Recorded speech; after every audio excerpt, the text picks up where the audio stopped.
So this will be a peek like into my world, right? Because I'm just weird like that.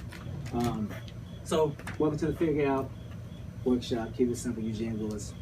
I think most of y'all know me except for one individual. I'm not gonna call you out like that. I'm not gonna say you all you got. You got to worry about it. I'm not gonna call you out, right?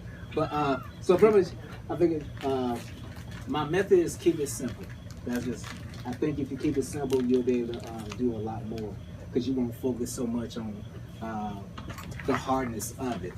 So what we're gonna be hitting on today is Stinky Thinking, Action Time, Selfless, and then we'll have time for Q&A. But y'all already did Q&A, so I think we do. I think we did. We didn't get Yeah, right. Right, and I'm pretty laid back, so you're expecting all of that. I can take it with all the vernacular stuff, but I don't think you'll get a lot out of that. I like to keep it down to earth, so thanks for doing Q&A. You can ask questions or whatnot. Once again, keep it simple. The objective of the workshop is to spark the idea and of thinking outside the box, right? So this isn't a workshop where I'm gonna say something that's gonna fix all your problems. That's not realistic. That's not a thing that's really gonna happen. And it could happen at some point in time, but realistically, 9 times 10, that's not something that's gonna happen. You have to put some work in to get the results you're looking to get out of it. What I like to do, I like to think outside the box. And we'll go more in detail as we get into Stinking Thinking. Because once you start looking at other businesses, other brands, and other markets, you'll start getting ideas from that. So usually like in business school, they say, hey, don't just look at your market, but look at other business plans, right? So we'll get into some of that too. But first thing is always the Stinking Thinking, right? I am Eugene Willis Jr., born in Athens, Georgia. I am a creative. Go by Black Nerd Ninja. I'm an IT professional. I'm an author, entrepreneur, and whatever else I want to be. All right. I pretty much don't have any. I don't set any limitations on myself. I just try things and figure it out. And 9 times 10, I just try to see if I can do it, right, and make myself believe.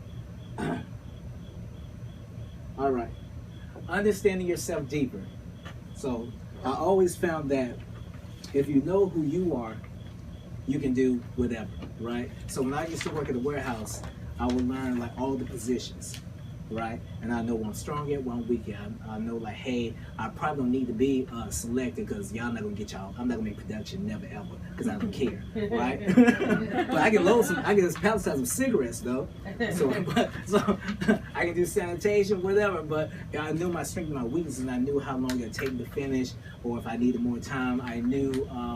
If I was having a bad day, how long, you know what I'm saying, just truly knowing myself. So knowing your strengths and weaknesses, knowing your limits, knowing your triggers, that's a big major thing. You ever been in a situation where you may be like in a business atmosphere and someone will say something unexpected or say something random, right? And it'll trigger you, and then your head, you're like, why did I go to that extreme though? You know? So knowing your triggers, right? Uh-oh. Hey, Charlie. What's up? And then Hey, also, then also like knowing yourself. And then, so that's the who. Then, who do you want to be? Knowing your goals, having directions for your goals, having some type of roadmap, for your career, because they all go